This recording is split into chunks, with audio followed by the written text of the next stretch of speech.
تل کے بکتی تھی، تو بہت سے دیوان جو تھے شاعری کے، اور وہ گھر آ گئے تو بس وہ پڑھنے میں زبان کا آپ جی کو جو ہے زبان تھوڑی بہت، پھر بولتے بھی تھے سب لوگ، تو اردو میں بات کرتے تھے سب لوگ. لیکن آپ کی وابستگی جو ہے وہ ایز نیوز کاسٹر ہوئی ریڈیو پاکستان جی سے. جی ہاں. تو جرنلزم کے ساتھ بھی کوئی شغف تھا؟ نہیں، کوئی نہیں.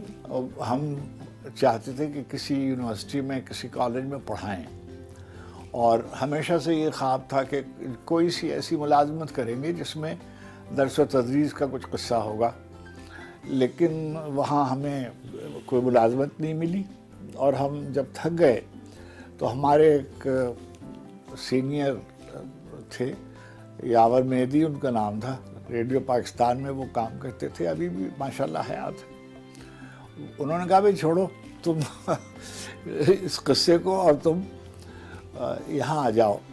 اسی زمانے میں ہمارے 2 بینکوں میں ہم نے انٹرویو دیے ہوئے تھے، یونائٹڈ بینک میں اور آسٹریشیا بینک میں. مشتاق یوسی صاحب وہاں ہوتے تھے، وہاں آغا سدادی صاحب مرحوم، اور مرحوم جمیل نشتر صاحب اس وقت اس کے ہیڈ تھے یو وی ایل کے ڈپارٹمنٹ کے. مگر پھر وہ مجھے لے گئے ریڈیو، اور وہاں میرا آڈیشن ہوا، آڈیشن نیوز کے لیے، اور وہ میں اس میں ہو گیا، اور میں خبریں پڑھنے لگا. تو اس زمانے میں 10 روپے ملتے تھے ایک بلیٹن پڑھنے کے. جی ہاں، ایک بلیٹن پڑھنے کے 10 روپے ملتے تھے، اور اگر میں ترجمہ بھی کر لوں بلیٹن کا تو پیسے یعنی 10 روپے اور مل جاتے تھے.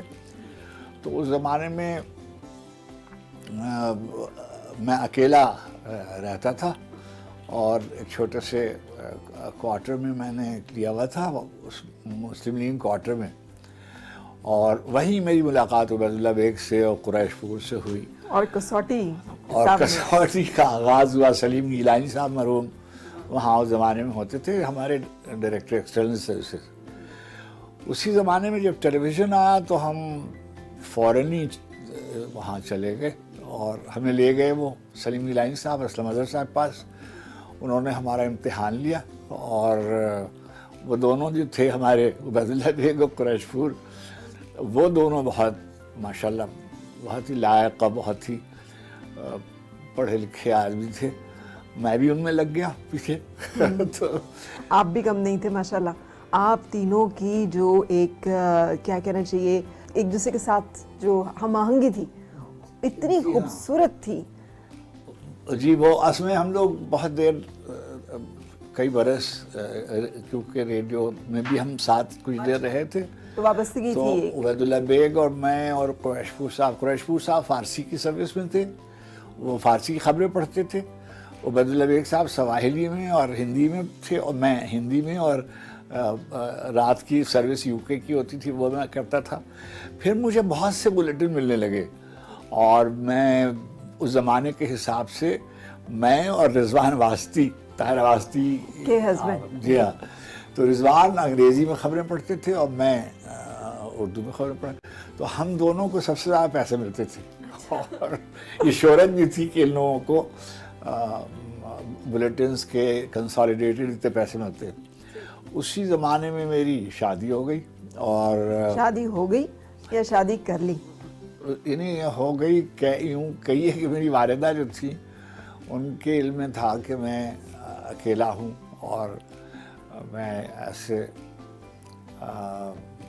ممکن ہے کہ مجھے بہت سی تکلیفیں ہوں، اور کھانے پینے کی اور رہنے سہنے کی، اس لیے کہ مجھے تو کوئی کام کرنے کی عادت نہیں تھی، اور اللہ کا شکر ہے کہ اب بھی نہیں ہے. تو وہ پھر میری شادی ہو گئی، اور میں وہیں ناظم آباد میں نے ایک چھوٹا سا جیسے ہوتا ہے گھر بھر قصہ، تو وہ ریڈیو پاکستان کی گاڑی لینے جاتی تھی اور چھوڑنے جاتی تھی. اس زمانے میں سلیم گیلانی صاحب کی بہت شفقت فرماتے تھے، تو وہ بہت سی ایسی سہولتیں جو شاید دوسروں کو مہیا نہ ہو ہمیں ملی ہوئی تھی.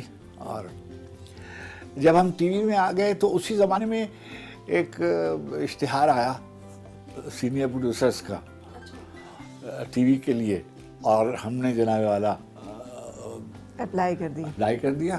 اور سمجھیے کہ جب انٹرویو ہوا تو میں شاید سب سے عمر میں کم پروڈیوسر تھا اور میری عمر ابھی 23 برس بھی نہیں ہوئی تھی. ارے واہ.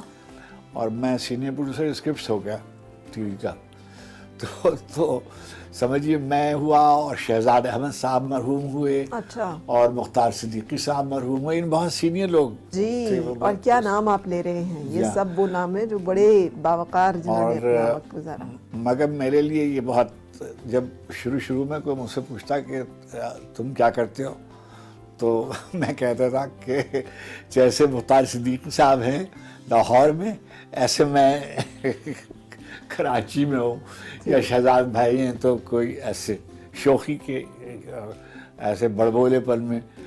اچھا پھر اسلم اظہر صاحب نے مجھے بہت میری تربیت کی اور بہت, یعنی اگر آپ مجھ سے یہ کہیے کہ جیسے میری بنیاد گزاری میرے کریئر کی وہ اسلم اظہر صاحب نے کی. اور جسے کہتے ہیں نا آپ کے گروم کرتا ہے کوئی آپ کا مینٹور ہوتا ہے, اس لیے کہ میں تو بالکل ایک انگڑ سا آدمی تھا تو سلیم گیلانی صاحب اور اسلم اظہر صاحب یہ بالکل اساتذہ کی طرح تھے اور بزرگ خاندان کے طور پہ بھی.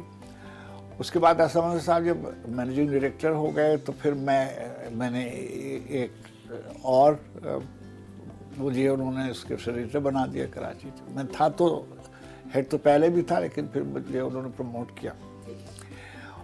اور 1977 میں نے استعفیٰ دے دیا. اس کی وجہ کیا رہی؟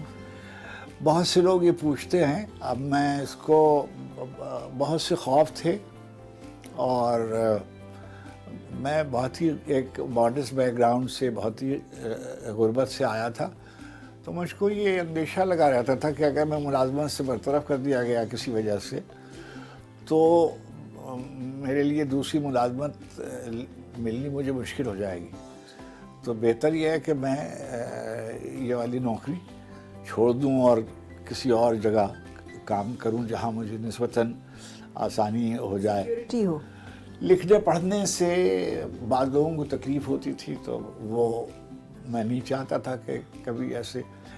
اچھا جب میں نے میری استعفے کی خبر وغیرہ چھپی تو مجھے نہیں معلوم تھا کہ بہت سے لوگوں نے, ملک کے ایسے لوگ تھے جو ادارے چلاتے تھے, انہوں نے, مگر مجھے آغا صنعتی صاحب مرحوم نے شفقت فرمائی اور وہ لندن میں بھی بیٹھتے تھے, کراچی میں بھی بیٹھتے تھے. وہ تو ظاہر ہے ساری دنیا میں ان کی برانچز تھیں BCCI کی.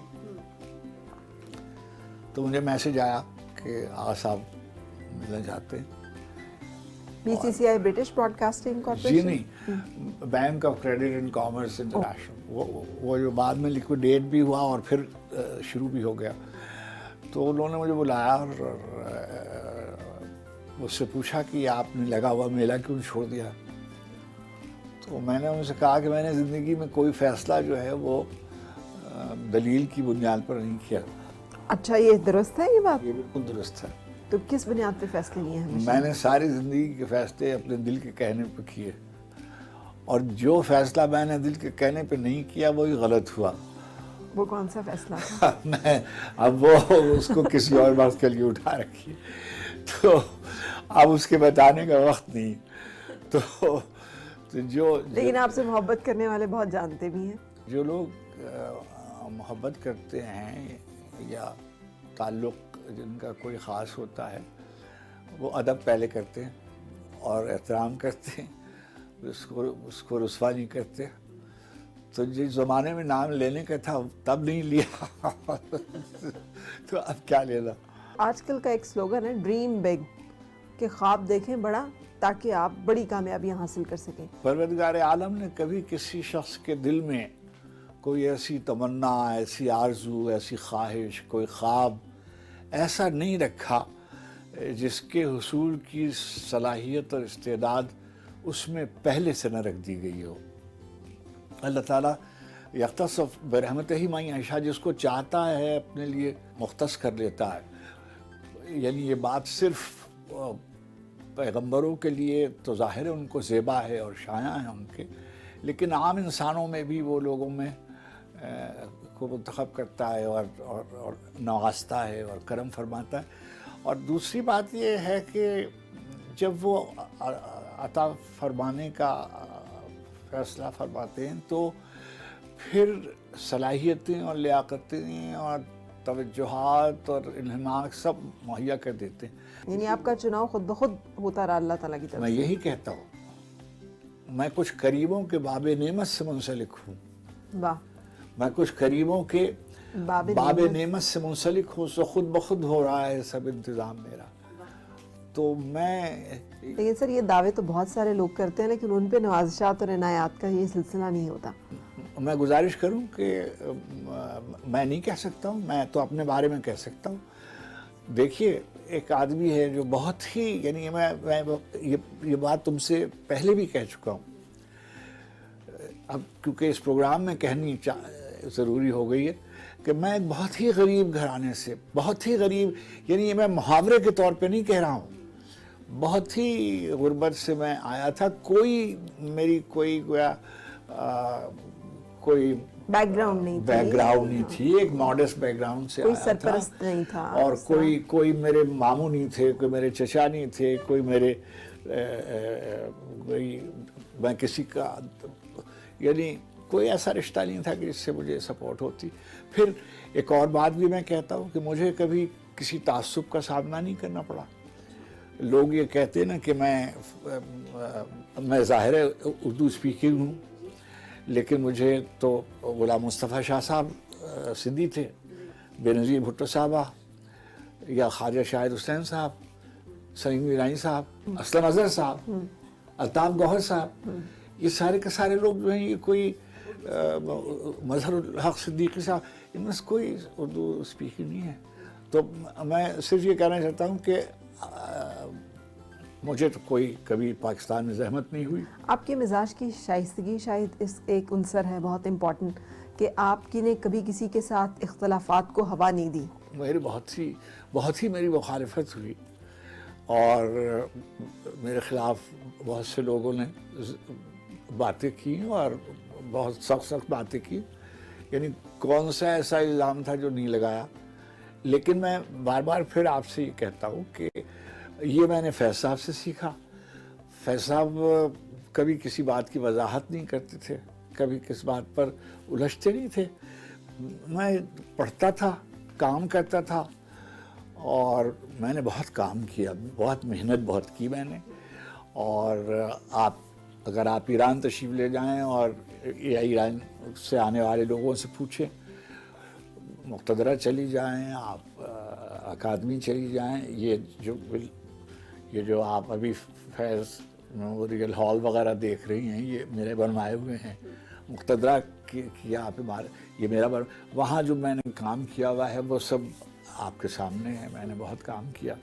اور اردو مرکز میں جو میں نے کام کیا، برطانیہ میں جو میں نے کام کیا، تو محنت میں نے بہت کی. اور محنت جو ہے وہ اس کی توفیق اللہ کی طرف سے ہوتی ہے اور اس کی جزا اللہ کی طرف سے ہوتی ہے. بے شک. لیکن جیسے تنہائی کا آپ نے ذکر کیا، یہ ازلی تنہائی جو آپ کے ساتھ رہی، پہلے آپ خود اکیلے تھے، کوئی بہن بھائی نہیں تھا اس طرح ساتھ، پھر والد کا بھی اس طرح سایہ نہیں تھا، ننیال میں پرورش، پھر جب زندگی میں سب کچھ ملا، لیکن یہ تنہائی جو ہے یہ آپ کے ساتھ رہی ہے.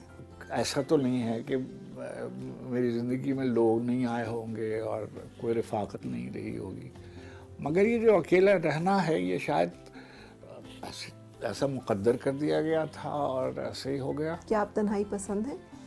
نہیں، تنہائی پسند بھی نہیں کرتا ہوں، لیکن میں الجھتا نہیں ہوں. کوئی ایک آدھ دفعہ میں نے لکھ بھی دیا تھا، کوئی آپ کو یاد ہوگا، وہ میری ایک غزل بہت مشہور ہوئی تھی، دیار نور میں تیرا شبوں کا ساتھ. واہ، کوئی تو ہو جو میری وحشتوں کا ساتھ.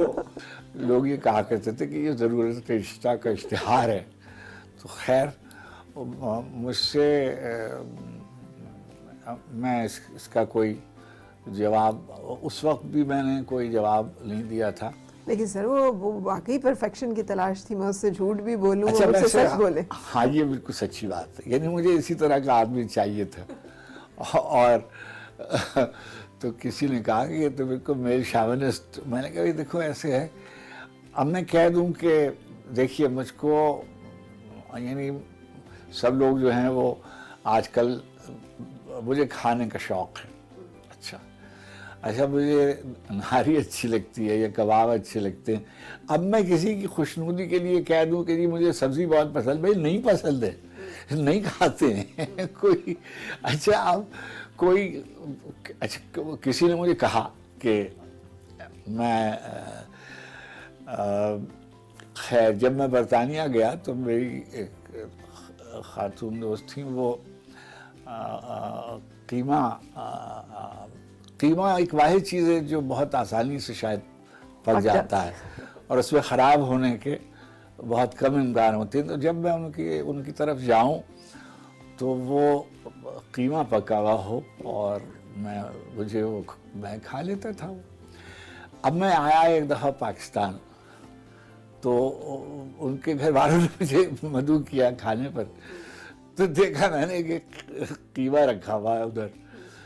تو میں نے پوچھا یہ آپ سے کس نے کہا ہے کہ قیمہ, بھائی کیونکہ وہ پکا نہیں سکتی کچھ اور, تو وہ قیمہ پکاتی ہیں تو میں کھا لیتا ہوں. خیر یہ تو میں ایسے مذاقاً کہہ رہا ہوں, مگر میں کوئی اپنی مرضی کے خلاف کوئی چیز. لیکن آئیڈیلسٹ ہیں, پرفیکشنسٹ ہیں.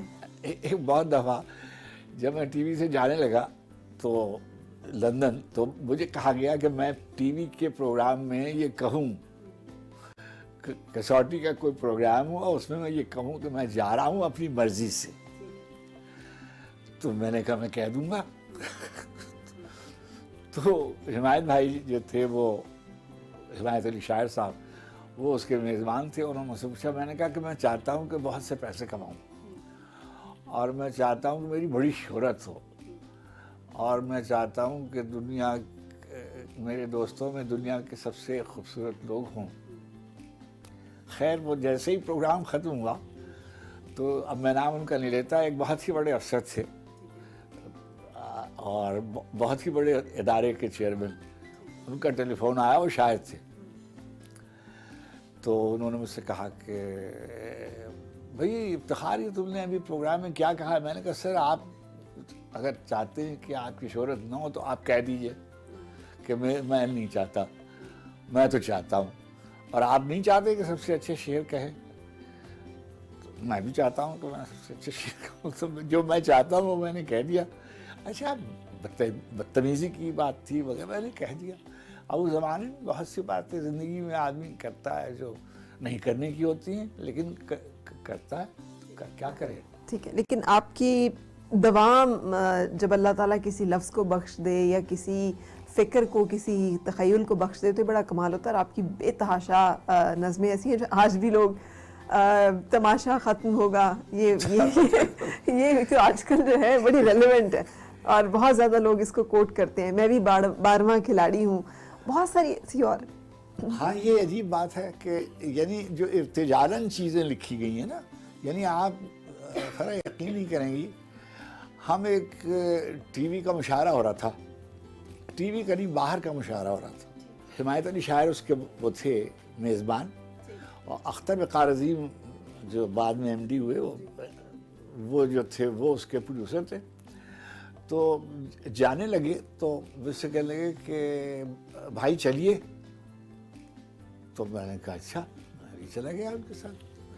ابھی میں مشاعروں میں شعر نہیں پڑھتا تھا, جی ہاں, یعنی مجھے بلاتا ہی کوئی نہیں تھا. میں تو اتنا جونیئر تھا, اتنے بڑے بڑے شاعر وہاں اس وقت موجود تھے, عالیہ رضا صاحب, جوش صاحب, فیض صاحب, سب کراچی میں تھے. ابن شاہ, جمیل الدین علی, سلیم احمد صاحب, عزیز حامد مندی, بڑے بڑے شاعر, تابش دہلوی اور سرور بھائی اور فہمی دا اور یہ سب. تو ہماری تو باری کہانی تھی. حمایت بھائی اچھا اب تو کہنے لگے کہ افتخار تم پڑھتے کیوں نہیں ہو. میں نے کہا اچھا میں نے 2-3 شعر کہے ہوئے تھے, یعنی بہت سی غزلیں کہی ہوئی تھیں مگر ایک غزل میں بہت سے شعر کہے ہوئے تھے. تو کہنے لگے تم آج پڑھو. تو وہ مشاعرہ تھا یوم آزادی کا.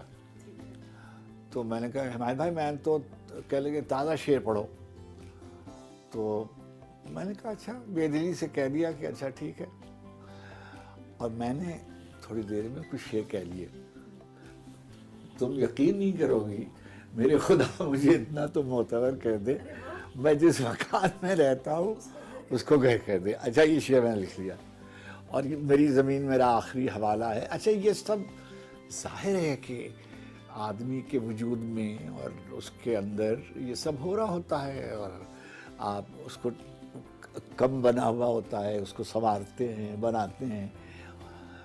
میں ایک بات کہتا ہوں کہ ہر شاعر جو ہے وہ کام کرتا ہے اپنے فن پارے پر. خوش شکل خاتون, سب خواتین و حضرات جو ہیں وہ تھوڑا بہت میک اپ کرتے ہیں, مگر وہ میک اپ جو نظر آنے لگے وہ اچھا نہیں ہوتا ہے نا.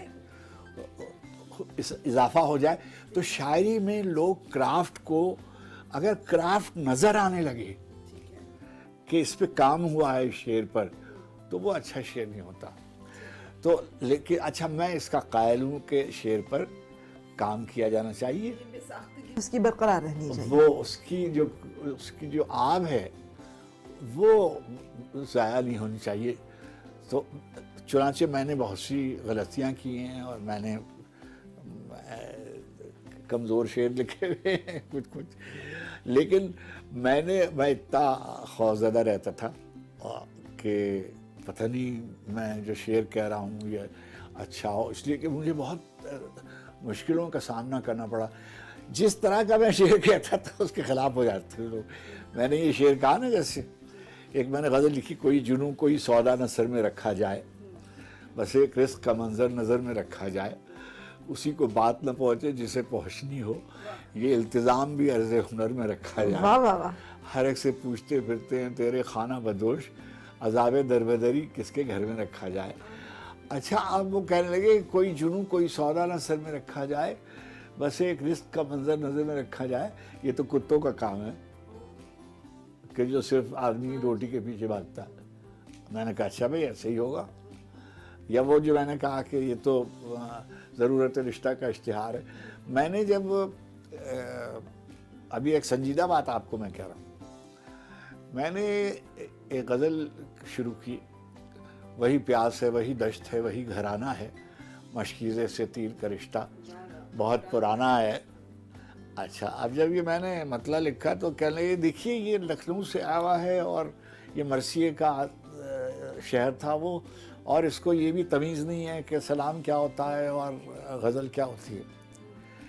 اب میں نے اپنے بزرگ اور اپنے ایک استاد کی منزل میں تھے سلیم احمد صاحب, ان سے کہا تو انہوں نے کہا کہ اگر دوسرے شاعر جو ہیں وہ اپنی محبوباؤں کے بارے میں شعر لکھ رہے ہیں, اور انہوں نے ایک محبوبہ کا تذکرہ اشارتاً کہا کہ جو کہانی کھتری لڑکیوں کے بارے میں شعر لکھتے ہوئے شرماتے نہیں ہیں, تو تمہارے محبوب تو بہت خوبصورت ہے, تمہیں کیا ہے.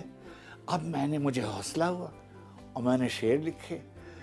اچھا میں کسی جگہ گیا تو ایک بہت ہی بڑے شاعر تھے جن کو میں بڑا سمجھتا تھا, آپ نے ان کے شعر سنے ہوں گے, محبوب خزاں نام تھا ان کا, کہ ایک محبت کافی ہے باقی عمر اضافی ہے, چپکے سے کہتا ہے کون جینا وعدہ خلافی ہے. ایک دن محبوب بھائی بہت ہی کسی کی بولتے ہی نہیں تھے, کسی مشاعرے میں نہیں جاتے تھے, مجھے بلایا, کہنے لگے کہ ادھر کر کے منہ باتیں کرتے کہ افتخار وہ کیا تمہاری غزل ہے دیار نور میں تیرا شب. اب مجھے تو ساری دنیا کی تنقید ایک طرف اور میں وہ خزاں کی تعریف ایک طرف. ٹھیک ہے, بالکل ٹھیک ہے, مجھے کیا اس سے. اچھا اب مجھے میری بڑی حوصلہ افزائی کی. سرور باراونکی صاحب تھے, حمایت بھائی تھے, اطہر نفیس صاحب تھے, خود عبید اللہ علیم, نصیر ترابی, یہ جو. اچھا ہوتا کیا ہے کہ جب آپ شروع کرتے ہیں نا, اگر آپ کی شاعری جو ہے نا, یہ میں بار بار کہتا ہوں اور اللہ مجھے معاف کرے اس جملے کو دوسرے لوگ دہراتے ہیں اور کیا میں عرض کروں. تو شاعری جو ہے وہ لمبی دوڑ ہے, لمبی سانس کا کھیل ہے. یہ میراتھن ہے, یہ کوئی 100 یارڈز نہیں ہے. ٹھیک ہے. اس میں بہت اسٹیمنا چاہیے, اور ورنہ تھک کے بیٹھ جاتے ہیں لوگ. اچھا, مجھے یہ ضرور تھا کہ جہاں پر آپ نے مجھے کوئی چیلنج کیا وہاں مجھے ضد ہو جاتی ہے کہ میں وہ ضرور کروں گا. یہ ایک عجیب سی بات ہے, یہ ایک تھوڑی عجیب, لیکن اس کے بارے میں ہم بات کرتے ہیں. پہلے میں ایک بریک لوں, بریک کے لیے رکھتے ہیں اور اس کے بعد ہم ملتے ہیں.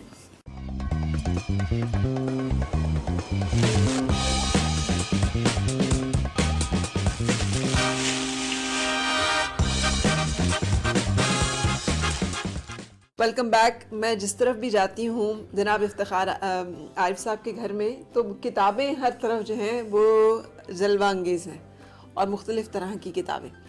لیکن یہ جو آپ نے کہا کہ آپ نے ساری زندگی اور مال و دولت بنانے پہ توجہ اور دلچسپی نہیں لی, تو پھر اتنا کام کرنے کے پیچھے انسپریشن کیا تھی؟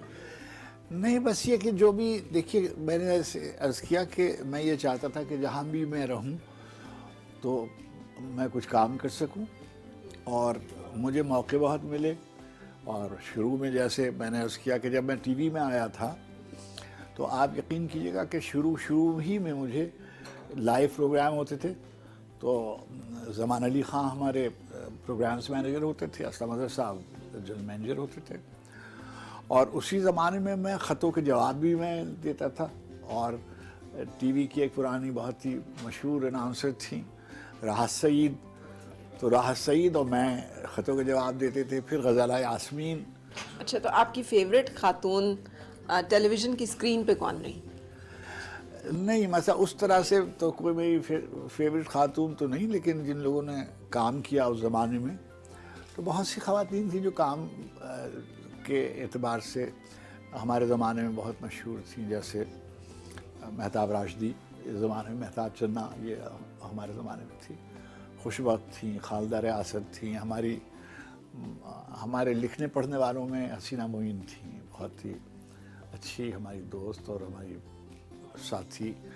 اور اس زمانے میں ایک ہماری بہت سی اناؤنسر تھیں, رخسانہ تھی اور راحت اور غزالہ, بہت ہی, اور ڈیزائنز میں بہت سے لوگ تھے. ہمارے پروڈیوسروں میں بہت اچھی سلطانہ صدیقی, یہ سلطانہ شفیع ہوتی تھیں, اور ہمارے ہاں پروگرام پروڈیوسر کے طور پہ تھیں عبدالکریم بلوچ, ہارون رید. تو ہم لوگ, ہماری جو ٹی وی کا جو شروع کا زمانہ تھا, میں ایک بات کہتا ہوں ٹی وی کے بارے میں کہ عام طور پر یہ ہوتا ہے کہ جب کوئی ادارہ 10-15 سال گزار لیتا ہے تب کوئی شکل اس کی نمایاں نکلتی ہوتی ہے. مگر پاکستان ٹیلی ویژن کا یہ ایک اختصاص ہے کہ اپنے آغاز کے جو اس کے 10-15 برس ہیں وہ بہت اچھے ہیں. اب کیسے ہیں میں کچھ کہہ نہیں سکتا ہوں. ٹھیک ہے. اور دیکھیے, آپ کہیے کہ کوئی چیلنج نہیں تھا اس لیے, ایسے نہیں ہے. ہم نے محنت بہت کی. ابھی دیکھیے شروع کا زمانہ ہے. اب میں تو کراچی اسٹیشن سے وابستہ تھا, تو اس زمانے میں تو ایکسچینج پروگرام ہوتے تھے کہ ایکسچینج پروگرام یعنی ڈھاکے بھی ہمارا پروگرام جاتا تھا, ڈھاکے والوں کا پروگرام, ایک پروگرام ہوتا تھا نرتر تالے تالے, اس میں ڈانس ہوتا تھا, وہ ہمارے ہاں چلتا تھا, اور ہمارا کسوٹی ان کے ہاں چلتا تھا.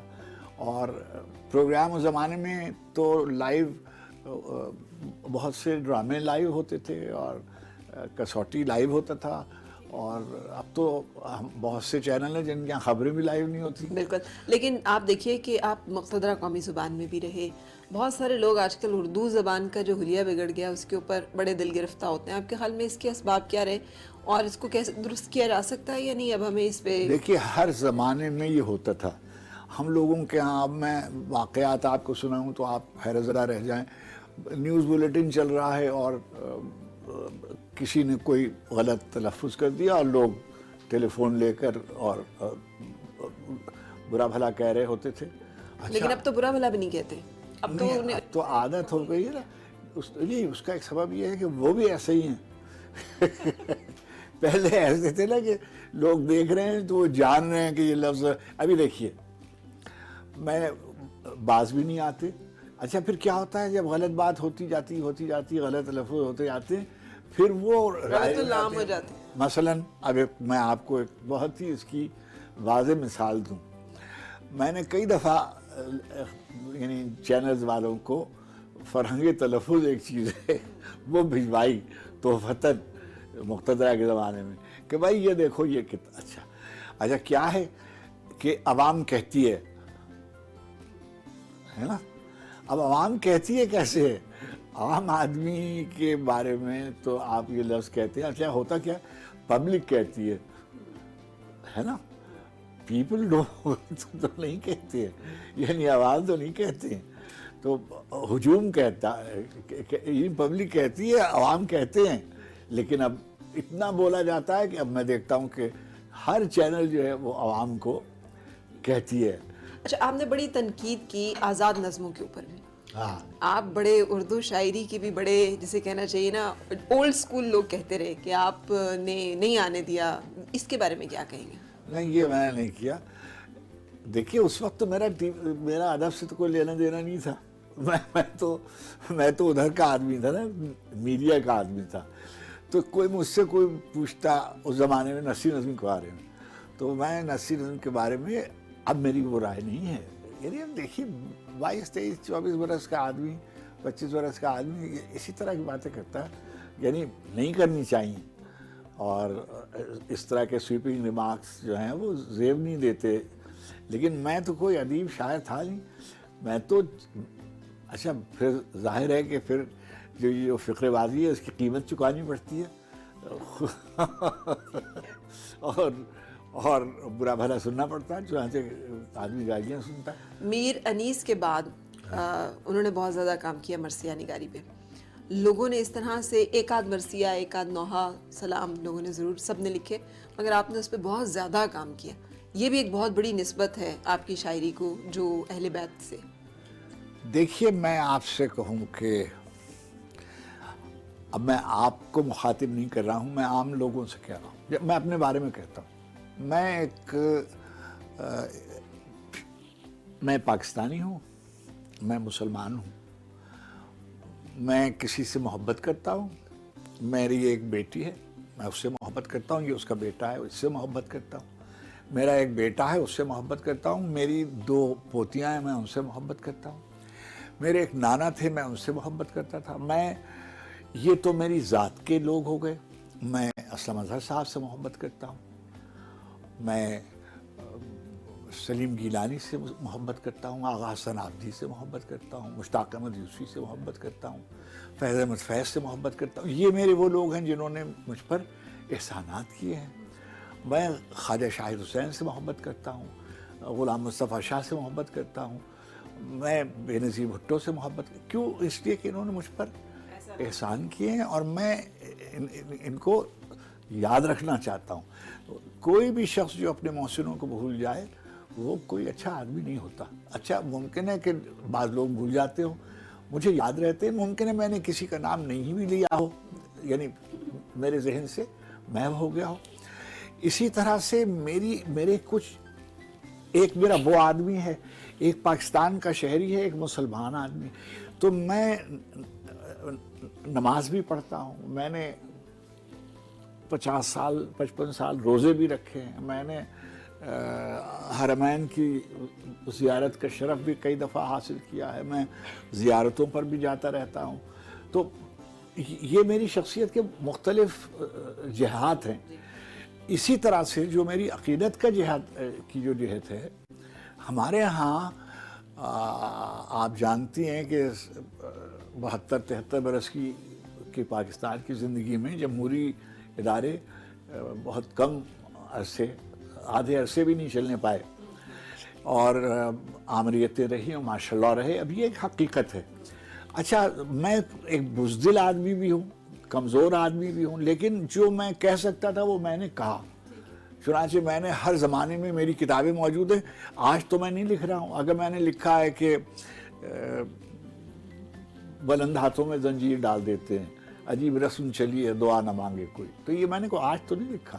اگر میں نے یہ لکھا کہ مشکیزے سے تیر کا رشتہ بہت پرانا ہے، یا سارے لشکر ایک طرح کے ہوتے ہیں، یا اس طرح کی چیزیں بہت سی، ابھی آپ نے کہا جیسے تماشا ختم ہوا، تو میں نے بہت سی غزلوں میں بھی اور نظموں میں بھی کربلا کے استعارے استعمال کیا.